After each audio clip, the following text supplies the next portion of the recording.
Breaking the news that's already broken. It's time for Prospector's Briefs on Rock 107. Scientists discovered a personality trait that leads to cognitive decline. It's the same trait that makes you drop everything to watch The Masked Singer.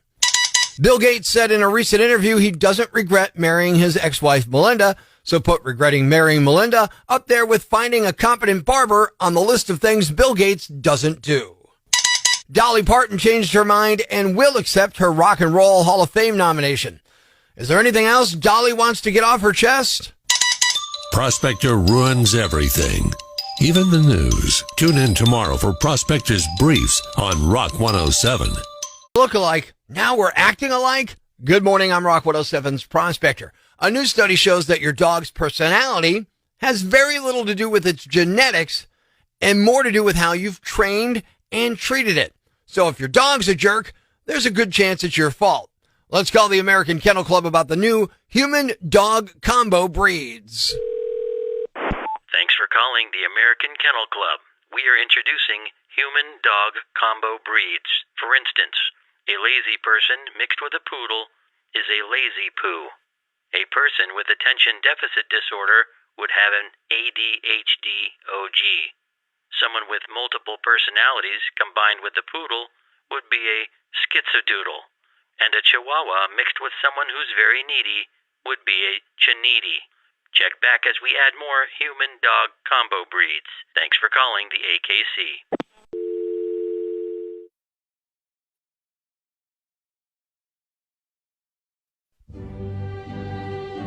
Social media gave everyone a voice. Wouldn't it be better if some people had laryngitis? It's the wisdom of Twitter. The most amazing tweets of the week. Twitter handles have been changed to protect the stupid. On Rock 107. Not a Doctor 22 tweets, my HIV results came back positive. I'm clean. It Takes Two to Tango writes, hey, it's great that we celebrate moms this week with Mother's Day, but what about fathers? Don't they deserve a day? Sportsfan91 asks, when do the other 49 states hold their derby, and why do we never hear about them? Hashtags 50 state derbies. The wisdom of Twitter. Needs a math tutor tweets, to my calculation, if I save $38 each week, I can have $1 million within 3 years. Can't be that stupid 570 writes, the NFL had a draft this weekend. This is why we need to be playing in domes. No weather equals draft free. Never Gonna Get It 93 asks, what if you're adopted, but you have a kid of your own? Do you still get to celebrate Mother's Day? The wisdom of Twitter. It's going to cost me a fortune tweets, I have a mother, a stepmother, a grandmother, and a mother-in-law. How many Mother's Day cards do I got to buy? Geography professor writes, you know, black people originally came from Egypt, not Africa, right? And Practical Solutions says, is holding hearings on school closings. I say close them at 5:15. Then I can swing by and pick up the kids on my way home from work. The wisdom of Twitter. Side of Prospector on Rock 107. An Australian woman was about to toss a lottery ticket because she thought it was a dud, but her husband asked if he could double check it, and they realized they'd actually won $100,000. She joked that now she's got to share the money with him. Thanks. We needed that. The brighter side of Prospector on Rock 107. And today, Am I a Jerk becomes, Is she a jerk? I got an email from a woman named Sharon, and she says, Prospector, my husband never checks in with me when he goes out of town. Whether it's ski trips, cabin weekends, hunting trips, I won't hear from him from the time he leaves until maybe an hour before he gets home. And I asked, why does he never check in with me? And he says he just doesn't want to. It's his own time. He's not a little boy and he's fine. To me, it's disrespectful. I warned him on a ski trip he took back in February that he needs to check in with me or else I'm not going to let him go out of town next time. He didn't check in. So this past weekend, I wouldn't let him go to the cabin with his family.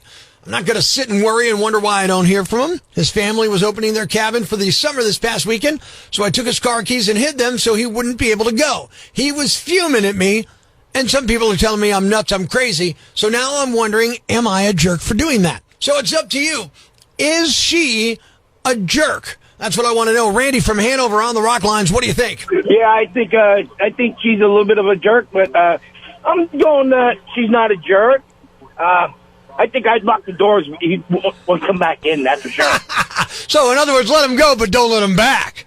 Exactly. If he wants to play that game, hey, it's a two-way street in life. It is a two-way street. Kim says, well, yeah, she is. That's her husband and not a child. Maybe if she said, could you please let me know you made it to your destination so I don't worry, that might go over better than demanding he check in.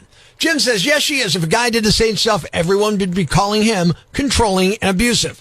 Open Mike from the Rock 107 app. Is she a jerk? No, she's not a jerk. It's not that hard to tell someone where the hell you're at. Checking in on the Rock Line, Stuart from Hawley. Is she a jerk? Yes, Prospector. I think they're both a jerk. She's a jerk for hiding the keys because you never know when family's not going to be there. And two, he's a jerk because he should at least check in and say, I'm here, I'm safe. Yeah, that's all she wants to know, man. Deb says, I was on her side till she hid the keys and didn't allow him to go. WTF. Wendy says, yes, she's a jerk. I'm not going to let him go. Is he a child? Why doesn't she just go to the cabin with them? But he should answer the phone or call when he gets there. Well, I mean, what if there's an emergency? She should really know he's safe. But yes, she's a jerk for taking the keys. Sandy from Hughstown checking in on the Rock Lines. What do you think? Is she a jerk? She's a jerk. You wouldn't do that, huh? No, I don't like it when my friends have, like, guys, you know how they put trackers on the cars and all that? If you don't trust somebody, you're not in the right relationship. I mean, you gotta trust. Where are we without trust? And Renee says, I don't think she's a jerk. It's inconsiderate. How can you go away and not contact your spouse? It's called respect. And the question today of, is she a jerk for hiding his car keys so he couldn't go to the cabin because he goes away and never checks in, and she told him he can't go if you don't check in? The answer is, according to you, Northeast PA, yes, she is a jerk. What's a yam bag? A fool, an idiot, a blockhead, a dunce, or an ignoramus. You know, a dullard, simpleton, or a clot, nitwit, dipstick, pea-brain, mouth breather, or cretin. It's now time to announce the winner of Prospector's Yam Bag of the Day, as decided by you at rock107.com. Here are the nominees. Nominee number 1. This is not how to celebrate Take Your Child to Work Day. A 30-year-old woman in Lincoln, Nebraska is facing charges after she vandalized a business last Tuesday night and brought her 2 young kids along to help. Her name is Emily Anderson, and I don't know what her beef was, but she got into a brick and tile store through an unlocked door and trashed the place, knocking over shelves, flipping equipment, tossed toolboxes around, and ripped open bags. One of her kids was inside with her, and the other stayed in the car.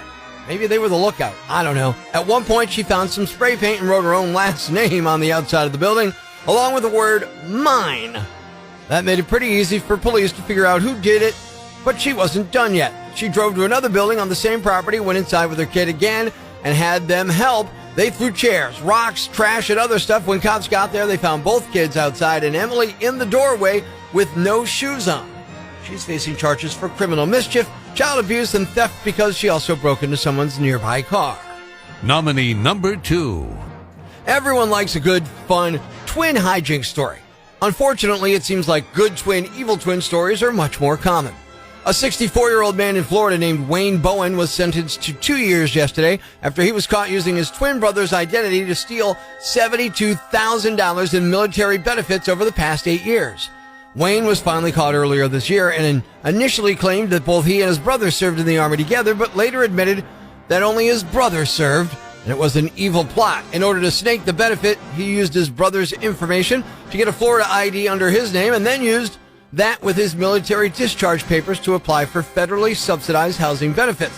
Wayne's brother, the good twin, lives in another state and told authorities he didn't give Wayne permission to use his name or any of it. In addition to serving time, his evil twin will need to pay $63,773 in restitution.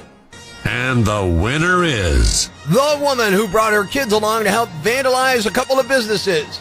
You're the Yam Bag of the Day, and we'll move on to Friday's Yam Bag of the Week competition.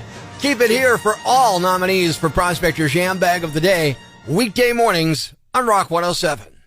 Thanks for listening to Prospector's Prime Cuts podcast. Be sure to catch us live weekdays from 5:30 to 10 a.m. on Rock 107 or online at rock107.com or the Rock 107 app, a free download for your Android or iPhone. Subscribe to the podcast on Apple Podcasts, Google Podcasts, Spotify, Stitcher Radio, or wherever you get your podcasts so you never miss Prospector's Prime Cuts.